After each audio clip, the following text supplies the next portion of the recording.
So welcome to episode 8 of Driver Seat Blog Radio. I'm your host as always, David G. Firestone.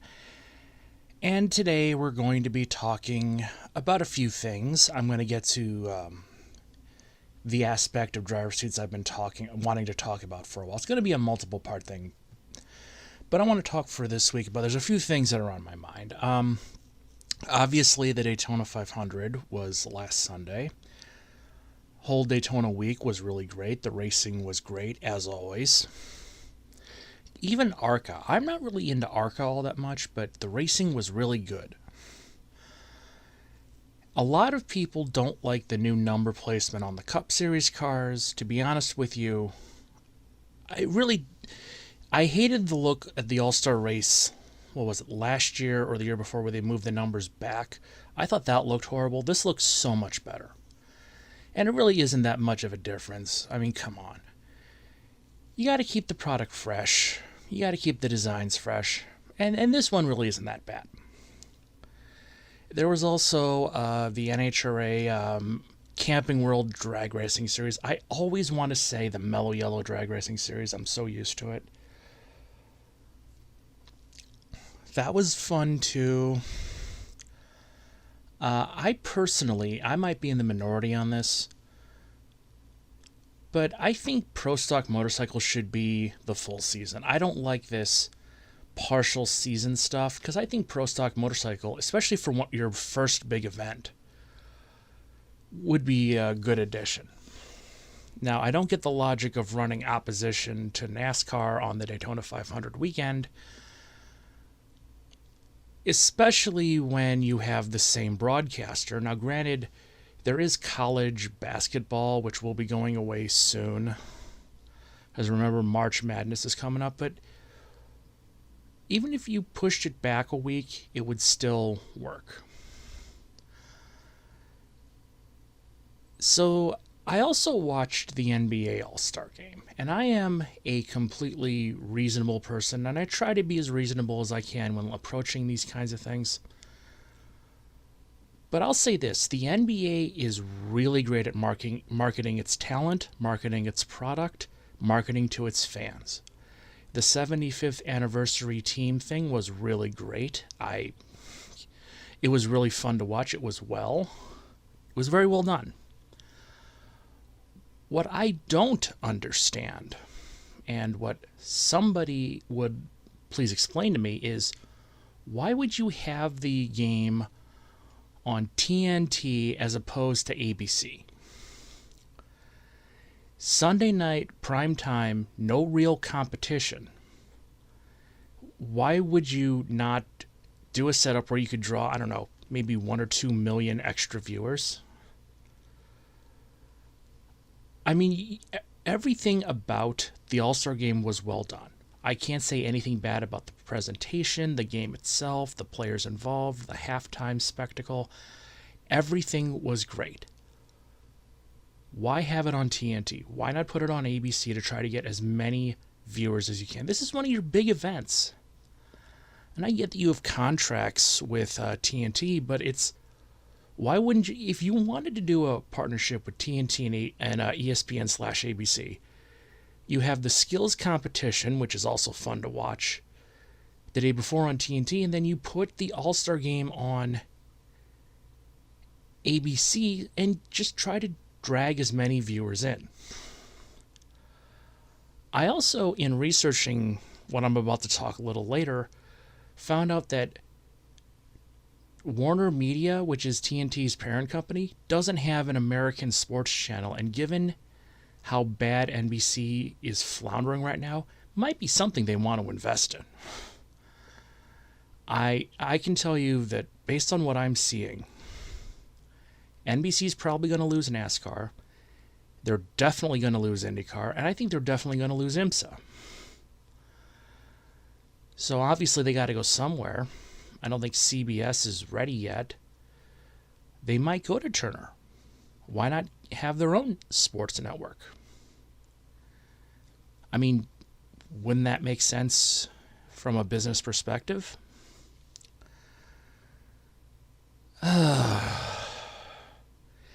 It's just, I don't get why people make decisions that are obviously not going to go as well as they think they will, even when there's clear evidence that they won't go as well as they think they will. You honestly don't think you'll get a few million extra viewers if you were on ABC, you friggin' idiots? And again, this isn't just a minor weekend matchup. This is the All-Star game. This is pretty big. This is a game where the bench talent would be a championship winning team if it were on a single team. I get why they do. Who was it? I'm trying to remember who the other guy was. It was LeBron versus someone else. I wasn't actively taking notes. I just thought about this a little while ago. I don't know why Team LeBron wouldn't be the Western Conference, and Team whoever would be the East. Because at least with that, it would be easy to do, and you would have the captains work out. I don't know. Maybe I'm out of touch. I'm out of touch when it comes to basketball. I'm not even going to say maybe. So, what do we have to look forward to this week? Well, I know the NHRA is going to Phoenix. I cannot tell you off the top of my head where NASCAR is going to. IndyCar is having their debut on, I hope it's NBC. They'd be stupid not to be NBC. But they're having the St. Petersburg Grand Prix, I think it's called. So I got as I hiccup here, so I got a lot of work cut out for me this weekend. Oh, and also, could we stop with the whole how everything, the chrome numbers are this, the chrome numbers are that? I don't get why NASCAR outlawed them. I don't know why NASCAR outlawed chrome, period. I think it just looks better. I don't get why they did it. It makes no sense. But they've undone it, so you're getting chrome numbers this year. Now, I'm thinking this might open the door down the line to other chrome aspects. I mean, chrome is a good look for a race car. Look at Darrell Waltrip's chrome all-star car and his suit. I mean, from what I understand, that was only supposed to be for one race, but it was so popular that it worked its way into other races during his, it was a 97 25th anniversary celebration.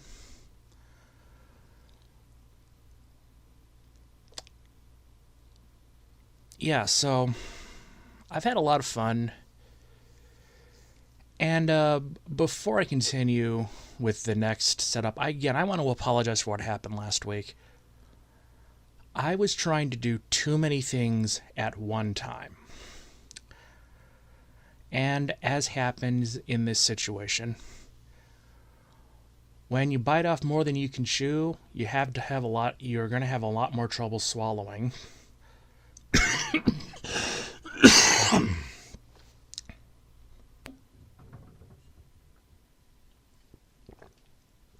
Sorry about that. But when you break off more than you can chew, you have a lot of trouble swallowing it. And I took on too much. I tried to do a YouTube production weekend. And then I also felt the need to shoot 7 energy drink reviews over the course of a weekend. So by the time I got around to recording the podcast on Monday nights, which I typically do because I know I'm not working, because I do have a real job, I was just burnt out. I was barely able to stay conscious. I felt terrible. And it's like, I really don't want to miss an episode 7 episodes in. So I just threw up hey, I'm not feeling great. I'm sorry, but I'm doing the best I can. So, yeah. Any situation where if I'm not feeling good, I'm going to start in advance recording some filler material. And if I'm ever not able to record something, I'll have something ready to go that's better than what it was. So, yeah. We're going to take a break, and then we're going to get to the racing suit topic of the week.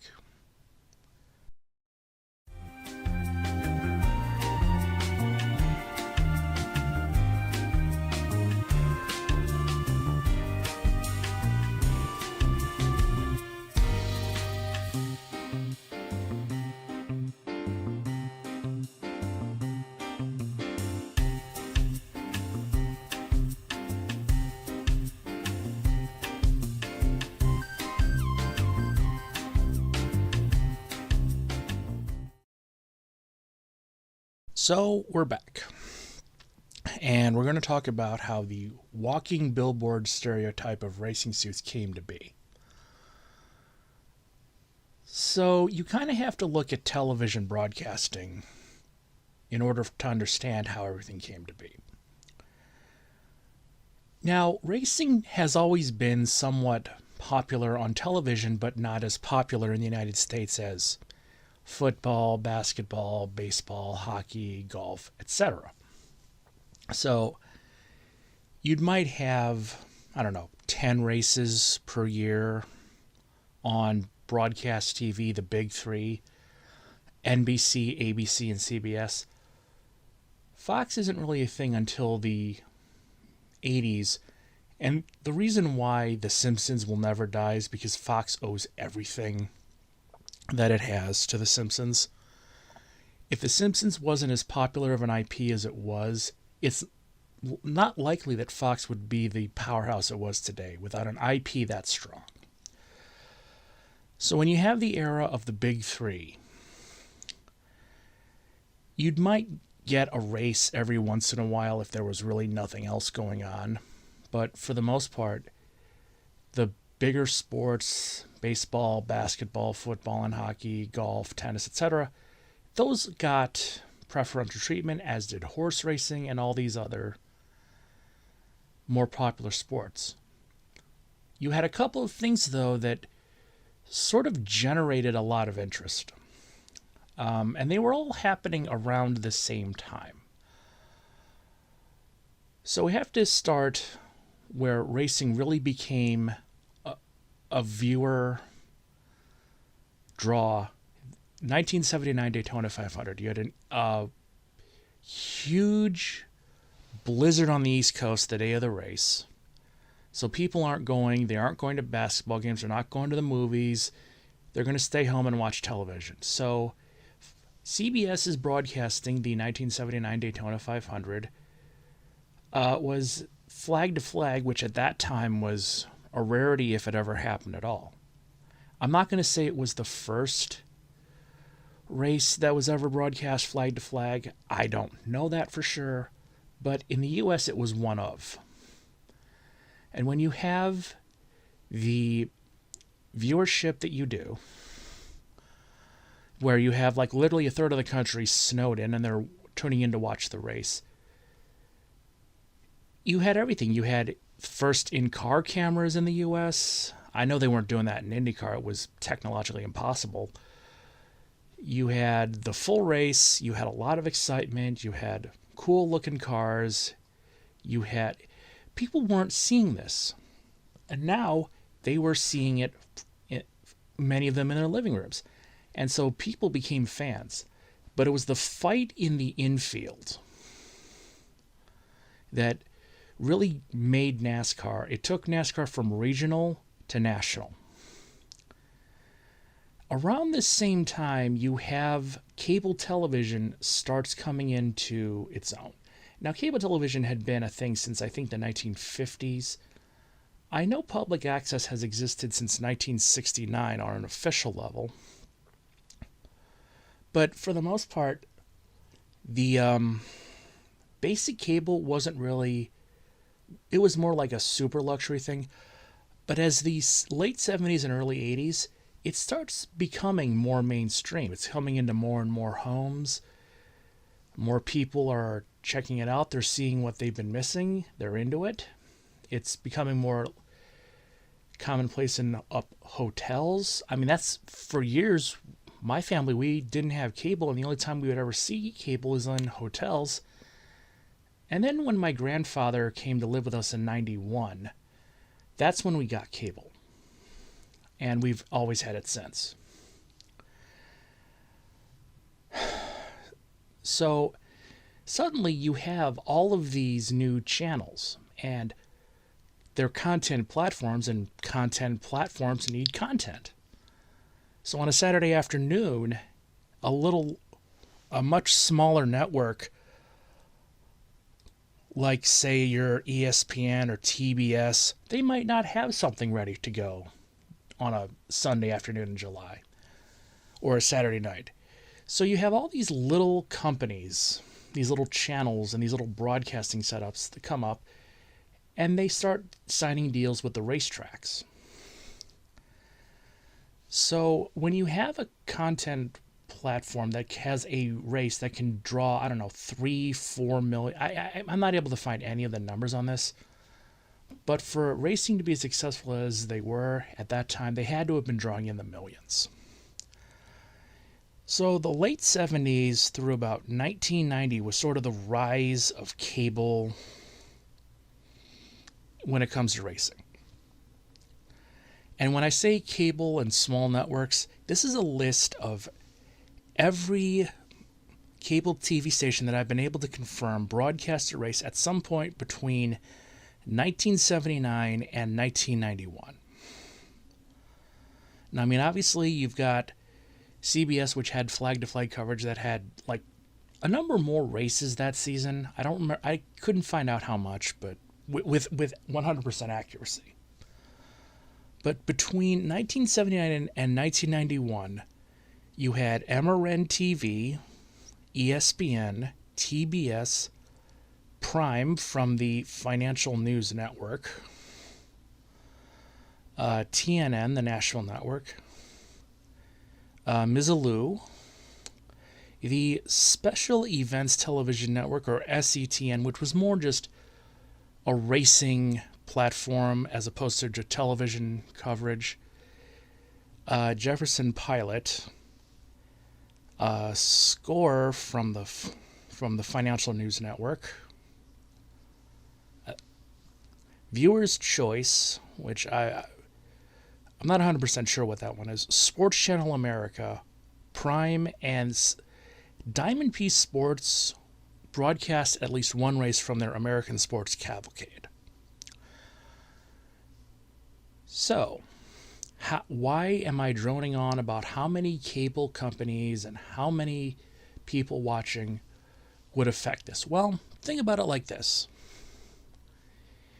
You're a sponsor of a car in 1981, like you're Budweiser, and you're sponsoring a car for the year, and you're not really on all that many channels. Now, fast forward to 1986, where every race is being broadcast when you're on every channel every week. Do you A, just throw a few random small patches on the guy's suit, or do you design the suit to be as visible to the TV cameras as possible? Well, obviously, the answer is B.